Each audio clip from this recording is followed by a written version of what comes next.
Doctor Aditi রায়চৌধুরীর কেসটা কোর্টে উঠেছে। উনি ওনার স্ত্রীর সাথে থাকতে স্বাচ্ছন্দ্য বোধ করছেন, এটা ওর সম্পূর্ণ ব্যক্তি স্বাধীনতা।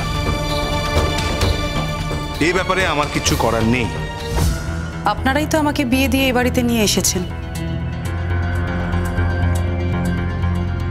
আমি তো আর নিজে থেকে এখানে ঢুকে পড়িনি।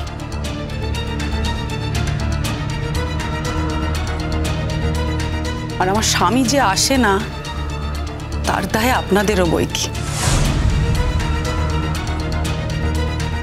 সেই জন্যই তো আপনারা আমাকে বাপের বাড়ি পাঠিয়ে দিতে পারেন না।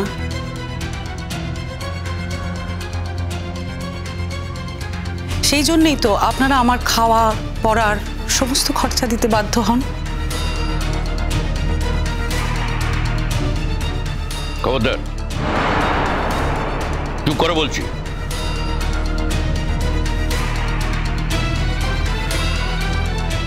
অনেক কথা শিখেছ, আর এই সমস্ত কথাবার্তার যোগান কে দিচ্ছে সেটাও আমি ভালো বুঝতে পারছি। বড়দা, যোগান দেওয়ার অভাব থাকলে যোগান তো দিতেই হবে, তাই না? তাছাড়া এই বাড়িতে একটা মেয়ের নিগ্রহ হবে সেটা তো আর মুখ বুঝে মেনে নেওয়া যায় না, তাই না বড়দা? দেখুন, এই বাড়িতে একটা ঘটনা কিন্তু ঘটে গেছে, সেই ঘটনা রিপিট কিন্তু আমি আর হতে দেব না।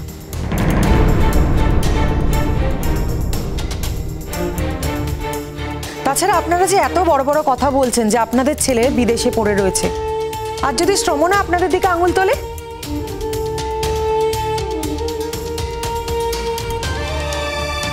ও যদি বলে যে ওর জীবন নষ্ট করার জন্য আপনারা দায়ী, তখন আপনারা কি উত্তর দেবেন বলুন? আমার ছেলে যে আসে না তার অনেক কারণ আছে।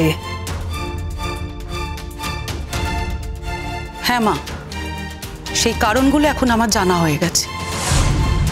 এতদিন জানতাম না যে আপনাদের ছেলে আরো অনেক মেয়ের সঙ্গে সম্পর্ক রাখে।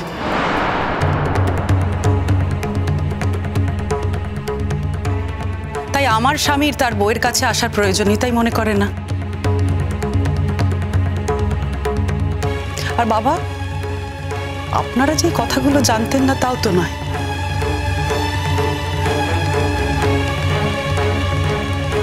তো সব জেনে শুনে আপনার ছেলের সঙ্গে আমাকে বিয়ে দিয়েছে।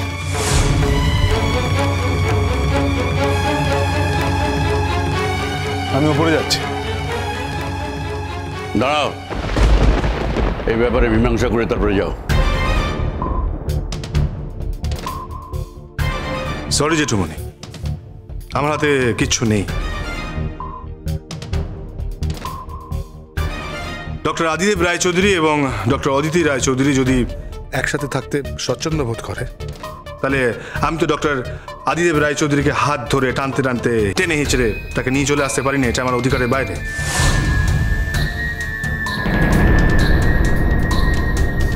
তাছাড়া আমি এটা শুনেছি যে ডক্টর আদিদেব রায়চৌধুরী ডক্টর অদিতি রায়চৌধুরীকে জলপাইগুড়িতে ছাড়তে যাবেন এবং ওখানেই থাকবেন। তার কারণ এখন ডক্টর অদিতি রায়চৌধুরীর কেসটা কোর্টে উঠেছে।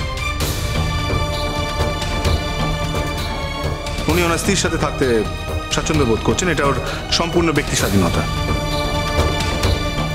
এই ব্যাপারে আমার কিছু করার নেই।